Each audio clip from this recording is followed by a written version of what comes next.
we have to come to terms with the fact that those names cannot be our ancestors' true names. Right. You know, because these were not names that were passed on to them in any natural, historical, cultural sense. They were imposed on us.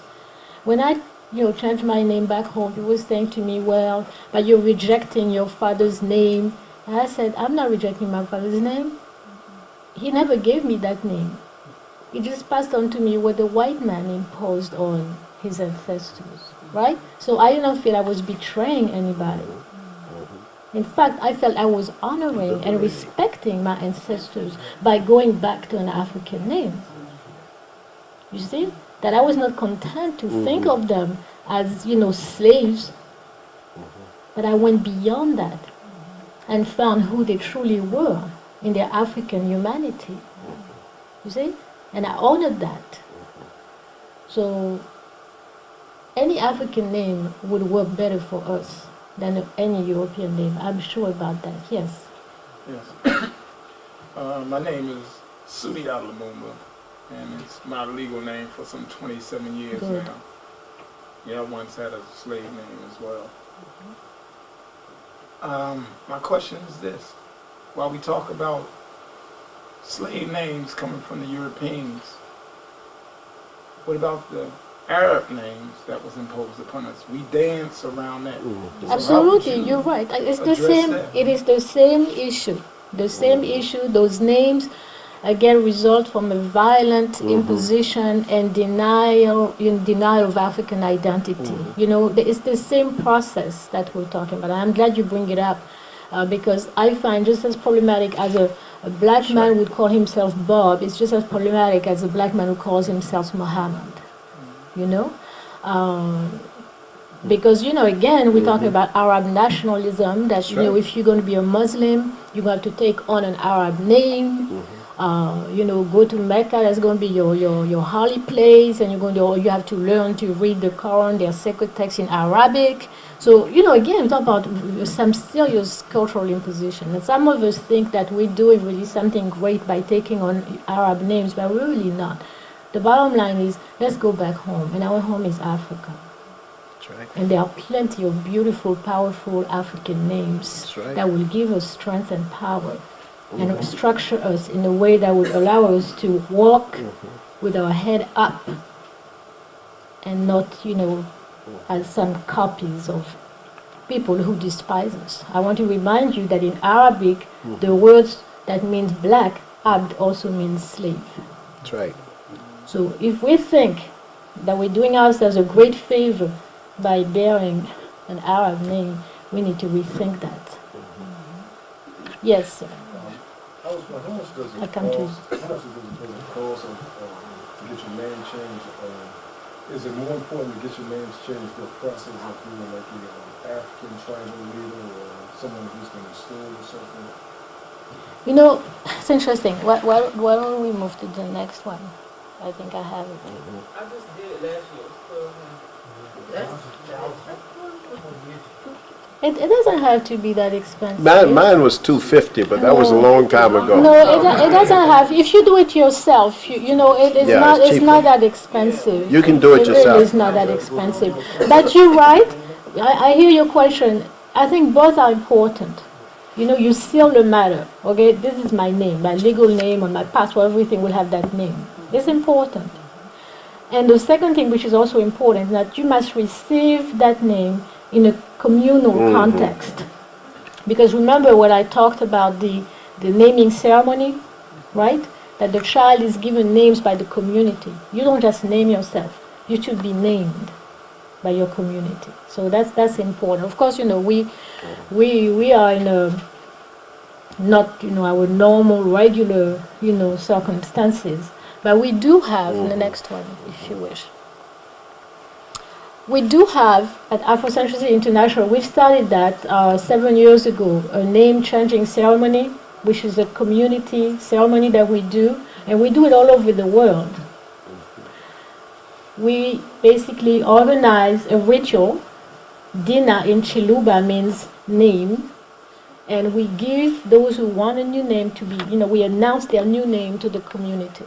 So if some of you are interested, You know, we can definitely do one here in Philadelphia.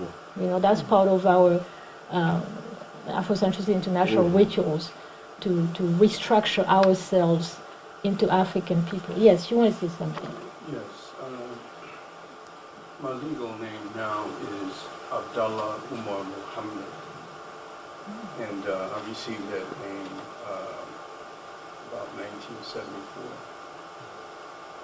While I lived in Miami in 1990, studied with the Yoruba community there. And went through initiation. I received the name of Odutayo Oyeyemi Ade. And, but getting back to the Islamic name, the history that I've studied of Africa, the Europeans changed the maps. And Arabia at one time was part of Africa. And the original Muslims were black. It was the Turks, the white Caucasians that came out of Asia Minor that dominated Islam after a period of time. And that's where we ran into this problem. Those are the people that went into Africa and enslaved and oppressed the people. But the black Muslims, before they dominated Islam, there was no problem. There was cohesiveness. You know, from my state. Yes, I really have to take issue with this. You know, Islam was started by an Arab man by the name of Muhammad. Was it 632? 621. 621? 21. He did it really because, it's my understanding, he was trying to really bring his people together. So he was interested in strengthening his people, his Arab people. And so Islam, like any religion really, is based on the deification, the making sacred of Arab people, you know? That's my understanding of how Islam came about. The fact is that if you look at Islam, you can see that it's clearly not an African cultural product. It's not. It is at odds. If you study the African tradition, like we have, in particular when we did the Encyclopedia of African Religion, it's very, very, very different. You see? So it's difficult for me to accept that and claim Islam as an African religion because the text says it's not. The only challenge I have with that is this, is that when I accepted Islam, it wasn't from an Arab perspective. This was back during the heyday of the Nation of Islam, back in 1968. Okay, now let me finish. Yeah, well. And to me, Islam, when I accepted it, was a tool of liberation. I understand that. Okay. Yes. But it was Because I misguided. didn't see anything liberating about Christianity. No, you're right. Okay. But it was misguided. And now you have to also, it was misguided because, you know, we didn't know any better. So we moved away from Christianity thinking we live in the white man, you know, with his religion, whatever else his names, and we're going to something that is more empowering for ourselves. Not knowing that the Arabs had enslaved us for 1,000 years and are still enslaving us today, and that if you become a Muslim and you have to take on an Arab name, this is part of Arab nationalism. That's right. Why can I be then a Muslim with my African name? Why isn't it possible? Why do I have to turn towards Mecca every time I pray? Why do I have to pray to a God, Allah, who doesn't exist in my own culture? I mean, what is that all about? You know? Why do I have to believe in a religion that says that God only speaks Arabic? That's right. Well, What is that? What is that? But I understand what you're saying, but then that gets, you're right, that gets into Arab culturalism and their dominance. But Islam is an Arab religion. It was created to make the Arab people sacred and divine. But That's what it was about. Can I make one last point? Yes, please, and Okay. we will move on. Yes. Now, the understanding that I have of the teachings of the Nation of Islam is that the Most Honorable Elijah Muhammad, the messenger of Allah, he came with a new message. He didn't come with a message that the Arabs presented. Okay. And that message did not get a chance to evolve the way it should have because of a lot of reasons. Let's go back to the 1960s and 70s when the FBI instituted the COINTELPRO, okay, and they went and they attacked every black organization, okay, cultural, religion, whatever you, even Christianity. So we didn't get a chance to evolve the way we really wanted to or could have because of that. But he was not definitely making us Arabs. Now, if you notice, after when he passed, that's when the FBI came into the organization and took it over and redirected it. And that's where we are at today. My brother, And many people, they don't even realize that the teachings that they're following now are actually controlled by the U.S. State Department, FBI. yes, I hear you, but what name did he take? Muhammad. Say that again? What name did he take? The name that I took? No, that he took, Muhammad. He didn't Okay, know that. isn't that Arab? That's I mean, what you he was know, doing with but it. okay, but my point, and that was the point of my whole presentation, is that let's just face the truth. I know it's painful for us, and don't get me wrong, I have nothing against the Nation of Islam because I understand where they were coming from, I understand what they were trying to do. But if we realize we made a mistake, we should correct it.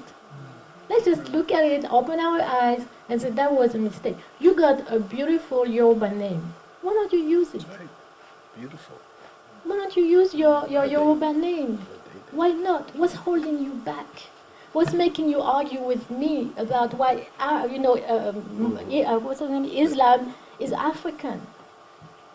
Why? Because No, my it's a long-term- rhetorical question. my I want long-term to. goal- My Yes. long-term goal is not only to use that name, but to go back to Africa. But let's And- do and- it. But if Africa, where I want to go, if it wasn't so politically unstable, I would be there now. You know what? You have to go back to the Africa within you. That's what Africa beautiful. is. That's right. Go to the Africa within you. Use that name. Change that Arab name. Take on an African name, and you will find a place for you in Africa. But you have to find Africa within yourself. You have to accept it. You have to embrace it. You have to love it. You have to live it. You have to dream it. That's right. You have to want it. That's beautiful. Not make excuses. And I'm not making an excuse. I know, my brother. I respect you. I really do. But I'm just speaking from my heart. You know, it's like we are in the situation which we are because, you know, we just let's move on. We understand. You know. So I'll wait for you. All right.